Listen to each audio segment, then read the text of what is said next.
Welcome, everyone, to the Conquer the Chaos podcast. I'm your host, Clayton Mass, co-founder and CEO of Keep, and I am excited to welcome Park Howell to the podcast today.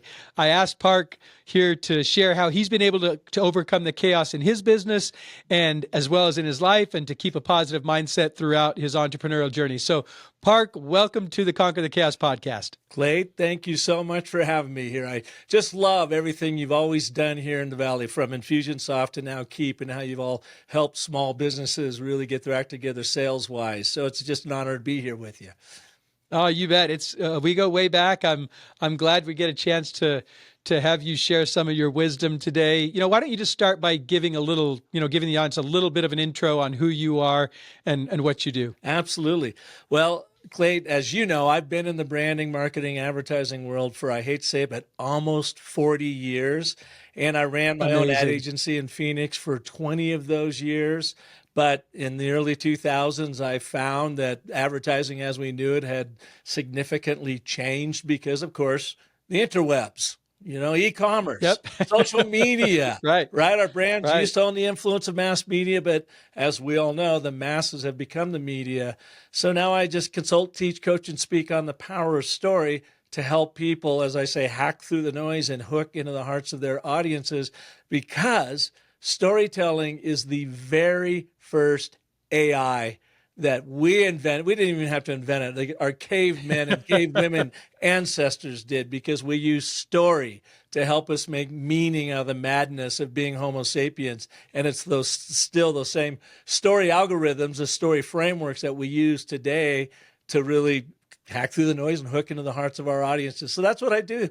I parked my advertising cap over here, and now I consult, teach, coach, and speak on the power of story in business. Okay, so the power of story in business is, as you've just framed it up, is how you cut through all the noise as a small business, and you get your message out to your audience in the right way. And I love the point that you made about advertising has changed. The masses have become the media, as you said, and whether you're talking about tech advancements like AI or customers being online in different ways, none of that changes the fact that we've got to figure out how to get our message through to our audience in the right way. And you're telling me and our audience that story is the way to do it. Well, story is absolutely the way to do it. And the reason why is we are the only beings as Homo sapiens that we know of that plan, organize, and act in story, right? So think about any time you are ever trying to sell somebody on a product or service offering, or maybe you're trying to get them to buy into your vision, your mission, and initiative or whatever. Yeah. What are you doing? You are telling a fictional account of what tomorrow could look like, how much better it could be if they only did this. So you're asking that storytelling monkey sitting across from you to buy into an utter fiction until you make it a reality, until they buy into it and you deliver on those promises. Sounds like sales and marketing, what you've just described. Right? And they're not going to buy unless you're solving a problem for them, right? Every story is about someone overcoming a problem. Yeah. And over the years, I've seen you teach this, and just for everybody's understanding, Park has an amazing background. Park, you've been able to teach everybody, do your story method and teach people the power of story, opportunities to be with Richard Branson, to teach the U.S. Air Force, to teach entrepreneurs of all types, of all kinds of businesses. And so you've had an amazing experience, also have done things with really big brands and also with small businesses. What's the common element of storytelling? Whether you're working with Branson, the Air Force, PepsiCo, small business entrepreneur. Yeah. Here's what I hear, Clay, over and over and over again. And it sort of surprised me when I got into the storytelling coaching business. I hear it doesn't matter the size of the organization, from that solo entrepreneur to Walmart Canada to the U.S. Air Force. People say, I need to find a consistent story. I need to get my team to share a consistent story about who we are and what we do. And I need to get them to share it in the same way, but they don't know how to do it. And so that across the board is like, help me tell my story. How do I talk about my business and get those around me to share that same story? Jeff Bezos said something that I thought his definition of a brand was beautiful. And then I had to tweak it a little bit, Clay, because you know me, I can't live with the status quo. He said, you can't leave all the fun to the billionaires. I mean, come on. Well, it's working for him. But he said a brand is what people say about you when you're not in the room. And I would tweak that and say a brand is the story people tell about you when you're not in the room. And you want to own that story so that they're sharing the story you want them to share in the world. They're not just making something up. Okay, so we're going to come back to that. The brand is the story people tell about you when you're not in the room. And, you know, sometimes I think small businesses don't think about brand because that feels like a big company, Madison Avenue marketer thing. But the reality is, it is just the story people are telling about your business, whether you're a solopreneur, 5-person, 10-person company, 25 people in your business, you have a brand. Individuals have a brand. Solopreneurs have a brand. Your business has a brand, and it's that story people are telling about you when they're not in the room. So just, you know, for listeners, lest you think that this discussion about brand is about big businesses. No, this is about your business, right? This is about every small business, the story that you tell, that's being told about your business. Can I give you an example of that? I think it's the best way to spell out, talking about a small business. The lady's, her name is Leslie. Her and her husband own this company out in Texas, and they raise and connect people with corgis, little dogs, right? These corgi animals. And people that want corgis are really all into corgis. And I asked her, I go, well, there are probably lots of people that do what you do out there. What makes you different, Leslie? And she said, well, here's where we fit. She goes, there are those breeders that are trying to breed Westminster winning corgis. And they will have all these dogs, they'll cull through them, and they'll have one that they're going to keep, and they just kind of discard the rest. So you may well get a corgi that's good, that's distempered, that you don't know what you're getting because they don't really care. On the flip side of that, there are these other folks out there that are raising corgis in their backyard and they're trying to supplement their income. And so they want to sell you a corgi too, and they don't really care how it fits with your family. What Leslie and her company does, she operates in the middle.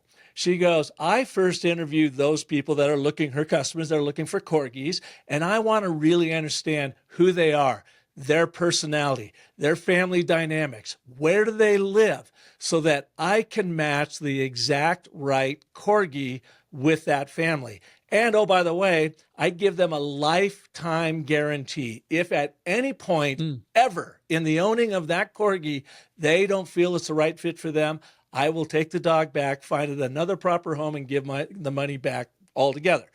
Well, she was having a really hard time telling that story. And again, this is really a one-person operation. And so as we dug down a little bit more, what I really learned and what I shared with her is I said, Leslie, what you're telling me is you find the ideal corgi companion for your audience. And she goes, yes, that's the number one thing they want is just this companion.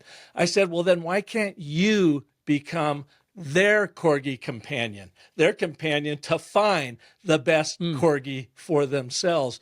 Because she would do everything from not only the research, but then she has a whole community built out where if you buy a corgi from Leslie, you are a part of that Leslie corgi family. So she, in essence, is their companion to help them find their corgi companion. Long story short, she became the corgi companion. And a real simple way to tell that story. Yeah, you get it distilled down to a really simple way that people can understand. And for our listeners, I know you have a framework of how you do this, how you actually help them tell their story effectively. And we're going to get to that. But kind of to recap what you've said so far, what you commonly hear among businesses, large and small, is that they have a hard time getting their message through to the audience. And I think we could all agree that it's never been more challenging than it is today to cut through all the noise, get our message through. Most of our business owners that are listening, they're like, I know I've got a good business. I know I've got a product or service. If I can just get my message through. Yeah. So you're going to help us do that. Before we get to how we do that, I want to talk for just a second about who we're getting that message through to, because the message is going to be the right message is different depending on who the audience is. And a lot of times, if we're not careful, we can spend a lot of time trying to get really clear on the message, but we don't have the audience right. Mm-hmm. And so, in the 6 keys to success to conquer the chaos, I talk about the customer strategy, getting really clear on who the customer is. It's kind of right where company strategy meets customer strategy. You got to know who that ideal customer is. And then you go after that customer with the right message, and you stay maniacally focused on serving that customer instead of doing what a lot of times we do as small business owners is we take any business that we can get because it keeps the lights on instead of staying really focused on our core customer. So maybe before we go into getting the story right, what are your thoughts and what do you see about getting the customer right first so that we can then get the story right? Yeah. Well, I have become a huge believer in the Pareto principle, which I'm sure know is that 80% of your revenue is coming from one customer persona.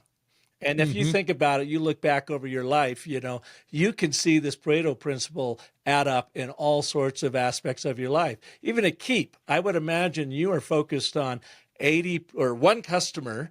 What is that? The customer from $125,000 to $1 million in revenue, something like that. That makes up 80% of your revenue. And why do they keep coming to you? Is because you are an expert at serving that audience's particular need. Now, that doesn't exclude those that are running $5 million, $10 million, $100 million companies. They can still use the same system, but 80% of that revenue is focused there.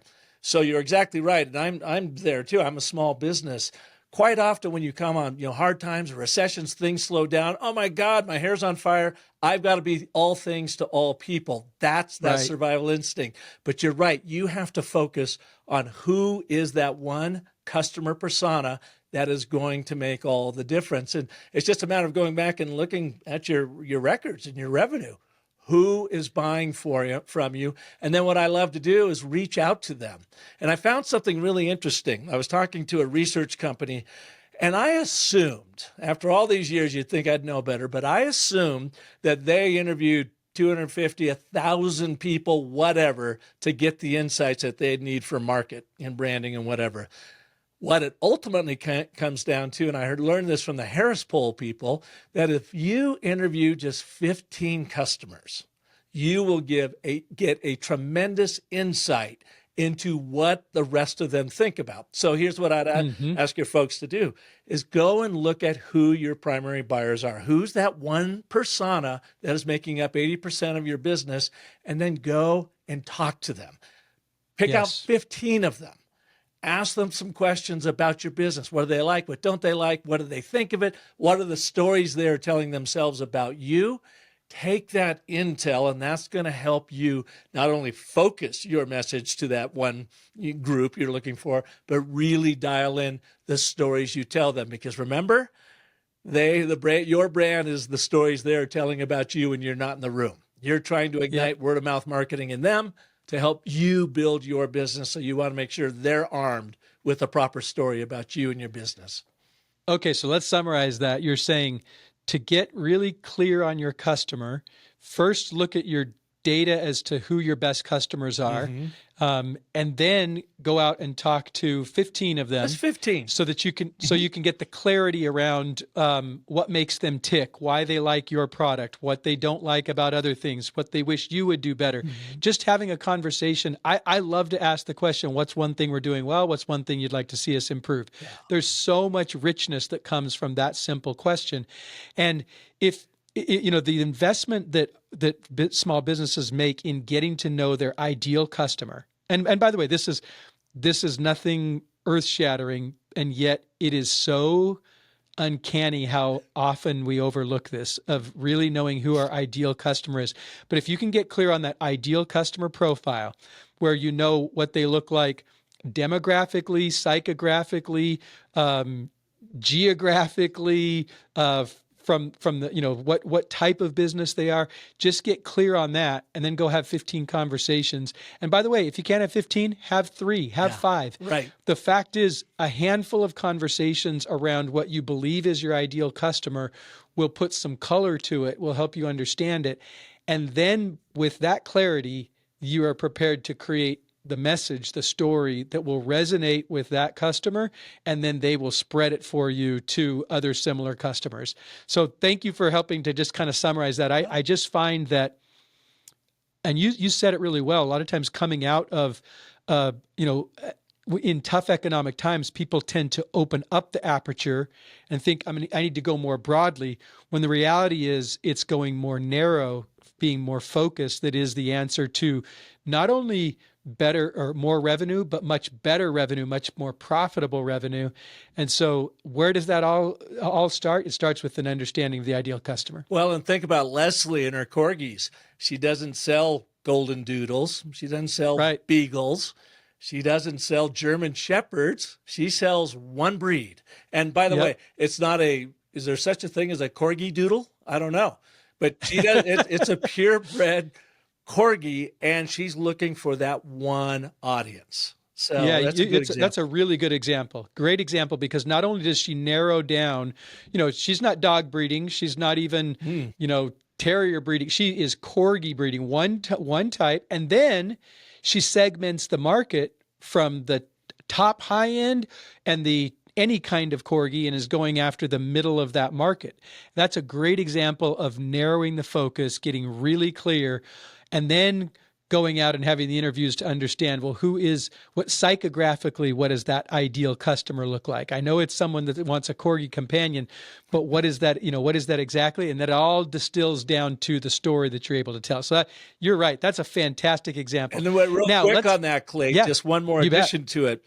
Here's the one major insight that she got, and this is the story that their customers are telling themselves that she's helping them overcome, is either they have been burned by getting the wrong dog in the past, or they have heard of someone who has been burned by getting the wrong dog in the past. So she's like, you won't get burned here. I get to know you. I'm going to get you the greatest dog that's going to work with your family. And hey, if it doesn't work out ever, in the lifetime of your time with that dog, I will take it back and refund your money fully. So she was helping them overcome. Well, and that's a perfect segue to go from target customer, ideal customer, to now the storytelling, because what you drew out is the problem, the problems and the pains that exist for the target customer. And all good marketing starts with the right customer and the problems that customer has, so that you can then begin to tell a story. So now let's start to move into the storytelling aspect. Once you've got the ideal customer in mind, you start to identify those problems. Help us understand the framework that you've used so successfully over 4 decades to help companies large and small cut through the noise and get their message through to their target audience. Well, let me do one little point of clarification. I wished I had learned this framework 4 decades ago. You're right. I have been helping people with storytelling, but I learned this one framework just over a decade ago from my good friend, Dr. Randy Olson. And it is simply called the and, but, therefore. ABT is what the acronym we use. It's a way of using but, therefore framework. But, therefore. Let's just pull Leslie the corgi back in. Let me give you an example of it. Name your number one audience. In her case, and it's typically a family she's selling into. You have a lovely family and you want the companionship of a corgi pup to help round it out. That is our and statement of agreement. It's positive, it's aspirational, it identifies your number one audience right up top, what it is they want relative to your offering, and why that is important to them. We call that a statement of agreement. It's a shared vision. You want to get your audience saying, yeah, you get me. That's exactly what I want. I want a lovely companion. You're calling out your audience. You're saying, what they want and why that's important. Yeah. That's your and statement of agreement. Okay. Statement of And by agreement. the way, Yeah. you've just perfectly said, well, we start the story with who, right? Who is this It's about your and why? customer. Yep. Yep. And why does it matter to them, right? Exactly right. And that's a really good point, Clay. A lot of times we will start with us being the center of the story Yes. in our brand. And I'm telling you, that's a mistake. You do not want to do that. You always tell your brand story from your audience's point of view so that you can build this understanding with them. I'll get to that in just a second. So Okay, yes, perfect. this and statement of agreement, your audience, what they want, and why is that important to them? You are demonstrating that you understand who they are and you appreciate what it is and why that's important to them. Now you are going to insert the problem, the conflict, the contradiction, act two, if you will. And you're going to use the word but. And a lot of people cringe saying, Park, I've been told never to use the word but in any sort of communication. That's true if you're in leadership and you're like coaching someone up and you say how wonderful they are, but we got to cover this, then you just negated everything. But if you are trying to get someone out of status quo thinking in to buy into your offering, you've got to insert this but. It could be a however, it could be a yet, but is the strongest because it indicates a plot twist to the problem. But you don't currently have that ideal puppy of your choice because you have been burned in the past from other so-called corgi breeders. Boom, there's the problem right there. And now your audience is going, geez, yeah. You not only understand and appreciate who I am and what I want, but you empathize with why I don't have it. Understanding, appreciation, empathy to build trust. Therefore, act three, this is the third word of and, but therefore, here's your way forward. Therefore, imagine your kids frolicking around with the ideal corgi puppy that you can only find through Leslie's, corgi puppies. Leslie is your corgi companion to find your ideal companion for your family. Something like that. I kind of butchered that a little bit, but you can see where I'm going with it. Makes sense. So the and establishes who's your audience, what they want, and why that matters. And the but statement introduces the conflict, the drama that all story must have. There has to be your conflict position and drama. In the market. What is the problem you are solving for? Yeah. And it shows the problem, right? It introduces the conflict. Absolutely. You don't have this thing you want, and you're identifying the problem. Yep. And then the therefore is the benefit statement they can get to if only they had your solution. You are the way forward because you've identified up top, you have the shared vision of what you both want for each other, but your customer has this major problem. Therefore, let me show you the way forward by me providing this service to you, in this case, the Corgi Companion. Yep. Love it. So such a simple framework, ABT. And you're calling out your audience, what they want and why they want it, but they don't have it because major problem. And therefore, they need your solution in order to achieve the benefit that they're after. You call out that benefit. Exactly right. Yeah. And it's really fun to work because it works, as we have found, it uses these three forces of story, Clade, of agreement, contradiction, consequence, which are limbic, pattern-seeking, problem-solving, decision-making, buying brain loves. We are spoon-feeding it a story problem that then we close that story loop by saying, here's the way forward. So the three forces of the story of agreement, contradiction, and consequence. What I have found is when you use them properly, you build what I call the three forces of trust building. You understand your audience by naming them right up top. You demonstrate that you can appreciate what they want, why they want it, and then you empathize with them for why they don't have it. Understanding, appreciation, empathy, to me, are the three forces of trust building. Therefore, trust me, I'm going to show you the way forward. And then, of course, you got to deliver on your promises that you're making in those stories. You set them up with this fiction, and then they live into it, and then you're going to make it fact. You're going to make it a reality, and they're going to become a very vocal member of your Corgi community in this case, and they're going to start sharing your story with their world. Love it. So you're building trust through that process of ABT. We know that people do business with those who they know, like, and trust. Yep. You've set up a framework to build that trust, and to the point that they will want to do business with you, and then delivering that trust over time, or delivering on that promise and building that trust over time, converts them into an ambassador of your story, where they're out doing what Jeff Bezos said. They're telling the story, well, with your little twist on it, of course. The brand is the story that they're telling about you when you're not in the room. Exactly. That's great stuff. A very practical framework, the and, but, therefore framework. And for our listeners, the reason why I wanted Park to come on and share this framework is because, why does this matter in the world of entrepreneurs who are trying to conquer the chaos? Well, obviously the customer strategy is critical.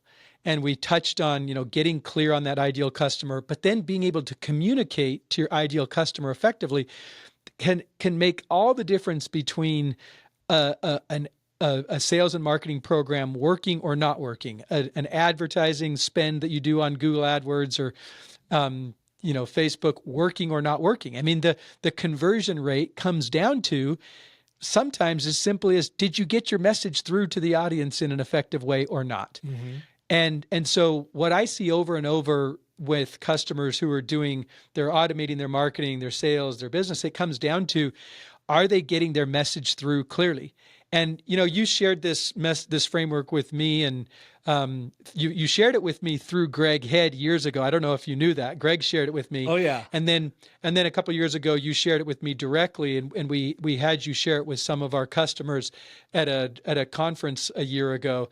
And I just found it to be so practical and so easy if people will just use this and they'll work on it. And, sometimes I've heard customers say, yeah, but, am I getting this just right? What would you say to people who are starting to practice this ABT theory in terms of getting it right, quote unquote? How can we put them at ease and just get them to practice it? Well, use an ABT on you to answer that question. The ABT is short and sweet, but tricky.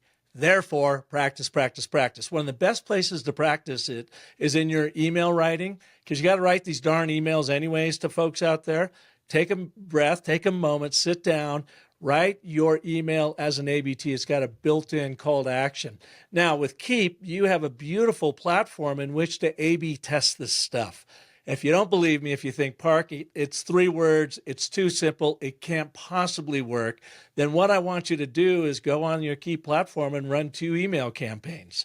Run one, write it the way you would normally write it, or take a campaign that's already working for you out there, and then come in and do the exact same messaging, but use the ABT format. And watch what happens. Now, I can tell you about a LinkedIn campaign I did for a very large global SaaS company, and I'm talking gigantic company. They were in 5 different countries running this campaign, and they were actually getting about an average of 3.2% engagement rate, which is pretty good when LinkedIn says if you're over 2%, you're doing great. So they weren't doing too bad. We took a campaign from March of 2020, and in April of 2020, we took that same campaign, and all we did was reformatted it as an ABT. Didn't do a lot of different copywriting. It wasn't like stellar award-winning Academy, award-winning copywriting. We just changed the form of setup, problem, resolution. They increased over 5 countries their engagement by over 400%. France actually went from like 2.8% to 17%. And the only thing they did differently, Clayton, was they used the and, but, therefore in that messaging. And so it's a great example of it. Well, it's a like you said, it's a proven method of communication that as human beings we've gotten used to. You called it ABT and, but, therefore, but you also just said a second ago, setup, problem, resolution. Yep. And what I would encourage every entrepreneur to do, everybody listening to this, is if you will put more of your words around the problem that your customers have, you're going to increase sales. We don't spend enough time setting up the problem, and therefore the customer misses the message. When you think about, the whole context of this discussion has been, how do we cut through the noise? Yeah. Well, what our customers don't actually care about the solution, because we have not yet turned on their brain to the solution because we didn't call out the problem. What they're thinking about is the problem. And yet we gloss over the problem because we want to get to our solution. What I've found is that the most successful people in sales and marketing spend a lot more time on the problem than they do on the solution, because it turns on the brain and the mind of the audience. It helps the audience understand that you get them, as you called out, so it builds trust, and it puts the listener into a mode where they want to solve the problem. The pain becomes acute, the problem becomes real. They get into a place where they're tired of putting it into the back of their mind. They're tired of pushing it away, and they decide it's time to finally do something about this problem. So when you say set up problem resolution, ABT, the B is the problem. I couldn't agree more, and I want to bold, underline, emphasize the problem aspect of it, because that's where the difference usually lies in the effectiveness of a campaign. And so if you take nothing else away as a listener from this, I will tell you that if you will just increase the proportion of your message that's around the problem, if you go look at your messaging, and if you're spending 20% talking about the problem, double it to 40%, and you're going to dramatically increase your sales. It's as simple as that. Just put more time into the problem. Yes, you got to do some setup, but you got to put plenty of time on the problem, then come in and clean things up with the solution. You know, Clay, the famous writer, Kurt Vonnegut, one of my all-time favorites, he once said, and there's a great little video on YouTube called The Shapes of Stories, and it's 4 minutes long, and it's Kurt Vonnegut discussing the shape of stories. At the beginning of that, he says, you know, the world's famous, the best story ever told is man falls in a hole, man gets out of a hole. It doesn't have to be about a man, and it doesn't have to be about a hole. But what is he saying there? It's about conflict. If you have no conflict, you have no story. By the way, if you have no conflict that you are solving for your customers, you have no business, because you are in the problem-solving business. So that's just to underscore what you just said there. Emphasize, I once had a client tell me, Park, sales is nothing but find the hurt, amplify the pain, heal the wound. There's your 3-act structure one more time. There you go. It's a great way of saying set up, problem, solution. Find the hurt, amplify the pain, and then heal it.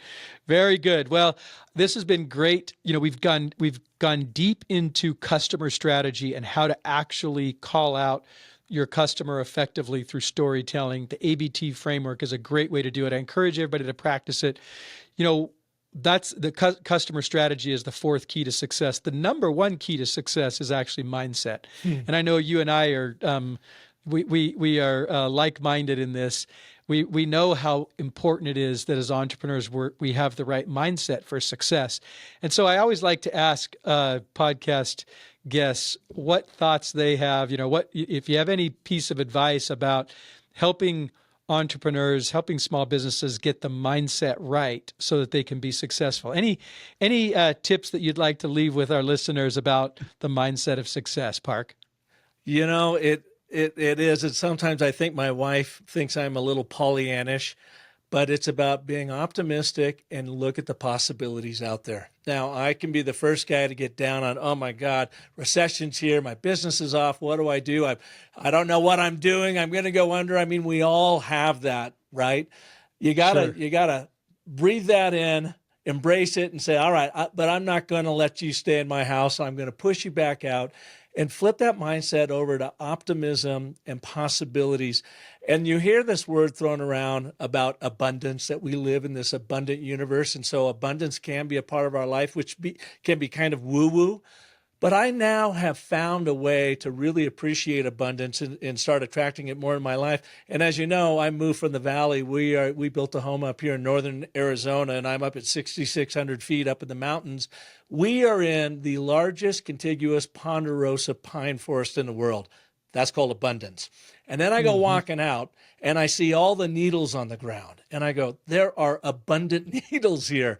And I see the wildlife. There is abundant wildlife. My point I'm trying to make is we literally live in this abundant universe. I mean, it goes on. We don't know. We don't even know how far it goes on or how long we've been around. But we have a limiting mindset quite often because it's a survival instinct. It's nothing more than hardwired into us. If we limit our thinking and we can get into our cocoon, then we believe we're going to survive the day and the week and move on. It's old caveman, cavewoman thinking. And it's hard to overcome that. But if you just take a positive approach of optimism, thinking about abundance. Real quick, I've had this weird name, Park, right? And I asked my dad right before he passed away, he had lived a great life. I said, where did my name actually come from? And he said, well, my dad was a civil engineer, grew up in North Dakota during the Depression, talking about the lack of abundance.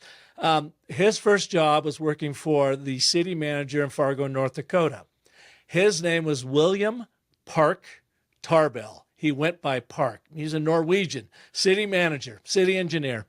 And he passed away about the time that I was born. And I said, what was about your first boss that wouldn't give me my namesake? And he said, because he got things done happily and easily.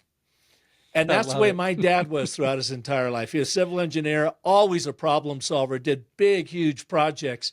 But he was a pretty happy, easygoing, crazy Viking Norwegian. And I think I get a little bit of that out of him. So whenever I get down in my mindset, I think of my dad and I think about how can I get this done more happily and more easily? And that all, leads back up to abundance.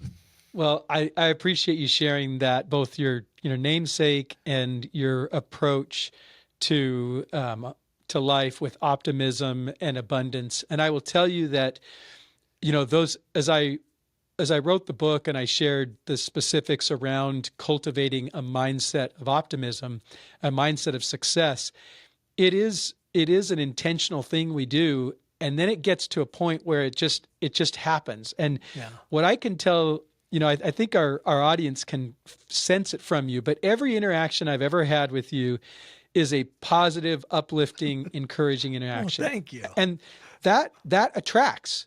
And so what I would say to our audience is you have a choice to be optimistic or to be pessimistic. And some people, by the way, the pessimists always like to say, I'm realistic. Right. I hear that a lot. Yeah. Guess what? The people who say they're realistic are not optimistic. And what I will tell you is it is not attractive. And in the game of entrepreneurship, it is a matter of attracting. We are attracting resources. We are attracting customers. We are attracting employees. We are attracting dollars. We are attracting partners. We are attracting prospects. We are attracting. And so you are a great example of the law of attraction in action. And you do it. Oh, listen to that. How poetic. A law of attraction in action.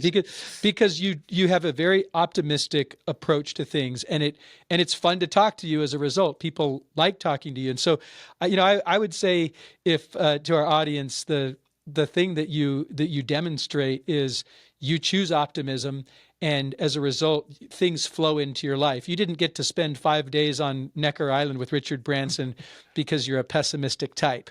You have an approach of optimism, of finding value and ways to create. And entrepreneurs are some of the most pure creators out there. And we create best when we are in a place of optimism, in positivity, not in a place of fear and contraction and worry. So, my encouragement to our audience is to take the thing that you've just shared and put it into practice in their life, because it is very attractive, and that causes your business to grow. So thank you for sharing your tip on mindset for success. I love it. I'm like-minded in that regard. And thanks so much for your ABT framework. It's such a practical framework that helps our listeners use the strategy of customer, or use the fourth key to success of customer strategy in a way that will help them to grow their business and get out of the chaos. Thank you so much for sharing your wisdom with us, Park. As always, been so much fun to share the mic with you here, and we appreciate you being on the Conquer the Chaos podcast. Where can people learn more about you and about what you do with your business of story through the ABT framework? Yeah, well, thank you, Clay. This has been absolutely awesome. I enjoyed it. One last thing, if you want to read a great book about belief, read Phil Knight's memoir called Shoe Dog, about how they built Nike. They were failing for 10 years in a row, every day he was having to bail himself out somehow, some way. And he said what got him through is belief. He believed in his product, Love it. and people bought that belief. So believe it. It's a great book. People and can whether learn you more. believe you can or you believe you can't, you're right. So you just get to choose which one do you want to believe, right? That's right. Well, folks can find me. I've got my own podcast, businessofstory.com, and you are on it. And you're going to be coming on it again to talk about your new book. I can't wait for that. Check that out. Businessofstory.com. And if they want to learn more about how to use the ABT, simply go to businessofstory.com/ABT. Just that easy. And then they can apply it immediately in their world as well. businessofstory.com/ABT. Thank you for the practical wisdom. It's been so much fun talking to you. Thank you all for tuning in to this episode of Conquer the Chaos podcast. And until we talk again, keep growing.